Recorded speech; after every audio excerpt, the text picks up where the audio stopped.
এবার আমি চলে যেতে চাই একটু বারিশ হাসান চৌধুরী আপনার কাছে। আপনি দীর্ঘদিন যাবৎ এই পরিবেশ একটা মুভমেন্ট নিয়ে কাজ করছেন। আপনাদের কতখানি অগ্রগতি যখন থেকে শুরু করেছিলেন এখন পর্যন্ত কি ধরনের আসলে অগ্রগতি করতে পেরেছেন, বা আপনার যেরকম এক্সপেকটেশন ছিল সেরকমটা করতে পেরেছেন কিনা? আচ্ছা, থ্যাংক ইউ। আই থিঙ্ক এটা অ্যাকচুয়ালি খুব ফিলোসফিক্যাল একটা প্রশ্ন। কারণ যখন পরিবেশ নিয়ে কাজ করছে, অনেক কিছুই কিন্তু আসলে ফায়ার ফাইটিং বলা যায়। আজকে এই জিনিসটা একটা সমস্যা, এটা নিয়ে কাজ করছি। নেক্সট উইক আমার অন্য একটা টপিক আছে যেটা নিয়ে করতে হবে। কনস্ট্যান্টলি একটা বাড়াজ। কিন্তু আমাদের এভিডেন্সটা কি of progress? Evidence is not good in fact, না? স্যার তো বলল, আগে যেরকম আমাদের বনায়ন ছিল, আগে যত গাছ ছিল, এখন ওটা নাই। আপনি নিজে স্ট্যাটিস্টিকটা বললেন, 28 জনের জন্য একটা করে গাছ আছে। আই থিঙ্ক ওটা ঢাকার জন্য বলা হয়েছিল। সো আর ঢাকা প্রতি বছরই আমরা দেখি অবসবাস যোগ্য শহরের লিস্ট তালিকাতে ক্লোজ টু দ্য টপ থাকে। আজকেও আমাদের এয়ার কোয়ালিটি, আমি একটু আগেই চেক করলাম, হলো প্রায় 200, যেটাকে বলা যায় হ্যাজার্ডাস এয়ার কোয়ালিটি। আমাদের পার্টিকুলেট ম্যাটার আজকে হলো 110। এটা ওয়ার্ল্ড ওয়ার্ল্ড হেলথ অর্গানাইজেশনের তুলনায় আই থিঙ্ক আমাদেরটা usually about 18 to 20 times more থাকে দেন দ্য পারমিসেবল লিমিট। এটা আমাদের এভরিডে লাইফ। প্রতি বছর একটা স্টাডি বের হয় যে আমাদের লাইফ এক্সপেক্টেন্সিতে কত প্রভাব পড়ছে এই এয়ার পলিউশনের জন্য। এবং গত কয়েক বছর আমি যখন এই রিপোর্টগুলো দেখেছি, মোটামুটি 6 থেকে 7 বছর আমাদের আয়ু কমে আসছে, because just from air pollution. And এটা হলো বিভিন্ন ডিজিজতে কন্ট্রিবিউট করে, ইনক্লুডিং সিওপিডি। এখন আমাদের পরিবেশগতভাবে এয়ার পলিউশন, স্পেশালি ঢাকায়, আমাদের কয়েকটা কারণ আছে, রাইট? ইটস নট ইনাফ বলতে যে আমাদের পরিবেশের এই করুণ অবস্থা তার জন্য।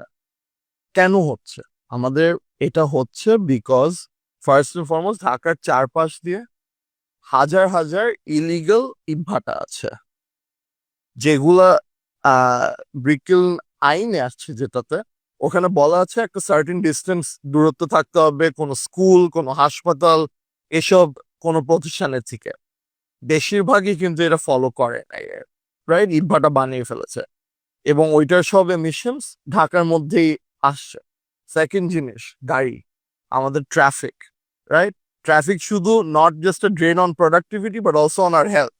যেই মানুষটাকে প্রত্যেকদিন ধরেন মোটরসাইকেলে করে কমিউট করতে হচ্ছে 2 ঘন্টা এবং সে সারাক্ষণ ওই ফিউমস গুলা নিচ্ছে রাস্তা থেকে, তার রেসপিরেটরি ডিজিজ হওয়ার চান্সেস এক্সপোনেনশিয়ালি বেড়ে যাচ্ছে। থার্ড জিনিস বলবো কনস্ট্রাকশন। ঢাকায় এখনো অনেক কনস্ট্রাকশন সারাক্ষণ হতে থাকে, অ্যান্ড দ্যাটস ফাইন, আমাদের উন্নয়ন হচ্ছে, আমাদের বিল্ডিং গুলো আরো লম্বা লম্বা হচ্ছে।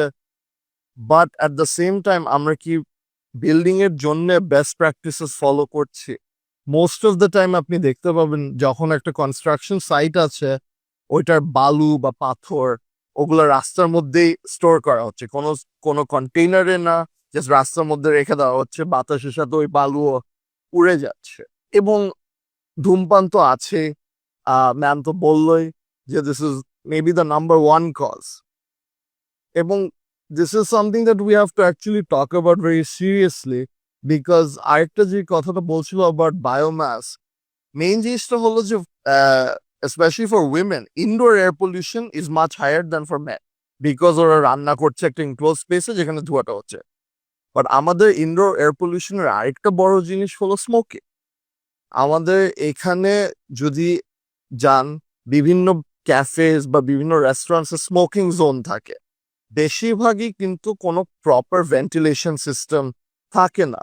মানুষজন যারা ওইখানে যে বসছে, যারা সিগারেট খাচ্ছে, ওরা একটা রুমে বসে আছে যেখানে ওই স্টেল স্মোকের ভিতরেই ওরা বসে আছে, right? So this is YONO অনেক হার্মফুল এফেক্টস হচ্ছে এটার থেকে। সো যদি আমি ফেরত আসি আপনার প্রশ্নে, আমরা কতটুকু আগাতে পারলাম, আই থিঙ্ক হচ্ছে, বাট ইটস নট ইনাফ। এটা অ্যাওয়ারনেস ইজ নট ইনাফ। এখানে সচেতনতা দিয়ে সবকিছু হবে না, ইমপ্লিমেন্টেশন রেগুলেশনেরও একটা প্রভাব থাকতে হবে এখানে। সো ওইটা কতটুকু successful I am not sure. আমরা বেলা থেকে একটা লিটিগেশন করেছিলাম 3 বছর আগে বায়ু দূষণ নিয়ে। আমরা বলেছিলাম যে বায়ু দূষণ একটা পাবলিক হেলথ ইমার্জেন্সি বাংলাদেশে। এবং এইটার জন্য কয়েকটা জিনিস করতে হবে। আমাদের রিয়েল টাইম ডেটা লাগবে যে অ্যাকচুয়ালি তখন 3 বছর আগে ঢাকাতে 2টা এয়ার কোয়ালিটি মনিটরিং সিস্টেম ছিল, একটা ইউএস এমবাসির উপরে আর একটা পরিবেশ অধিদপ্তরে। এখন ওটা বাড়িয়েছে ওই লিটিগেশনের পর, হাইকোর্টের অর্ডারের পর ওটা এখন বাড়ানো হয়েছে। So we have more real time data. But second জিনিস যেটা আমরা তখন থেকে পুশ করছি হলো যে একটা ওয়ার্নিং সিস্টেম থাকতে হবে, স্পেশালি শিশুদের জন্য, স্পেশালি বয়স্কদের জন্য যারা মেডিকেলি ভালনারেবল এই বায়ু দূষণে। যে একটা সার্টেন থ্রেশহোল্ড যখন পার হয়ে যাবে ওদেরকে বলতে হবে যে বাসার ভিতরে থাকতে, জানলা টানলা বন্ধ করে রাখতে, মাস্ক পরতে, যেই জিনিসগুলো আমরা এভরিডে লাইফে করতে পারি টু প্রোটেক্ট আওয়ারসেলভস। তো আপনি বলছিলেন যে ইনডোর পলিউশনটা নিয়ে আমরা এখন দেখি যে মানুষজন আসলে বাসার ভেতরে প্ল্যান্ট রাখে কিছু, সেগুলো আসলে রাখে সৌন্দর্য বর্ধনের জন্য, বাট এতে কি আসলে পরিবেশের কোনো পজিটিভ ইম্প্যাক্ট আছে কিনা? I mean, I think অনেকগুলো স্টাডি হয়েছে about indoor plants. I think, চিন্তা করি যদি যে এটার জন্য আমার অক্সিজেন কোয়ালিটি ইমপ্রুভ করবে, I think maybe এটা একটু misguided. But there have been a lot of studies the indoor plants are very good for your mental health, for example, right? So এই জিনিসটার জন্য I think it's a good thing. আমরা এটা of course promote করি। আর মানুষের ওই পরিবেশ বান্ধবতা ওইটা ইমপ্রুভ হবে এটা এরকম প্র্যাকটিসে। কিন্তু এটা একটা সাবস্টিটিউট না, রাইট? অনেস্টলি স্পিকিং, আপনি যদি আপনার অ্যাপার্টমেন্টের ভিতর সিগারেট খান বা আপনার ইভেন আপনার গ্যাস স্টোভ, যেটা আমরা এতক্ষণ তো বলছিলাম লাকড়ির চুলা নিয়ে রুরাল এরিয়াতে, কিন্তু ইনফ্যাক্ট ইভেন আমাদের গ্যাস স্টোভের থেকেও তো একটা এমিশন আছে এবং একটা এয়ার পলিউশন আছে যেটা maybe less, but it's still there.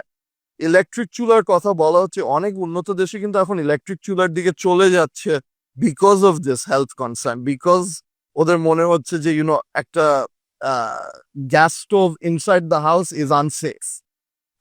আরেকটা জিনিস আই থিঙ্ক যেটা বলতে হবে এখানে, আমি যে বলছিলাম ট্রান্সপোর্টেশন ফিউমস এর কথা বা ট্রান্সপোর্টেশনের কথা, আমি খুব ইন্টারেস্টেড। আমি কয়েক মাস আগে নেপালে ছিলাম। নেপালে এখন সব জায়গায় আপনি দেখবেন ইলেকট্রিক কার্স এর অ্যাডস, এবং রাস্তাঘাটে ইলেকট্রিক কার্স এখন অনেক বেড়ে যাচ্ছে বিকজ ওরা গভর্নমেন্ট পলিসি করেছে, ওরা ইলেকট্রিক কার্স এর জন্য ট্যাক্স ব্রেক দিচ্ছে, ওরা এনকারেজ করছে, এবং ওদের একটা টার্গেট আছে যে 2030-র মধ্যে আমরা কম্বাসশন ইঞ্জিন গাড়ি বেচা বন্ধ করে দিব। অ্যাজ আ রেজাল্ট নেপালে এই গত বছরে যত গাড়ি বিক্রি হয়েছে 80% ওয়াজ ইলেকট্রিক ভেহিকলস। এটার জন্য ওদের এয়ার পলিউশন, ওদের এয়ার কোয়ালিটিতে অলরেডি কাঠমান্ডুতে একটা ডিফারেন্স দেখা যাচ্ছে, পরিবর্তন আসছে।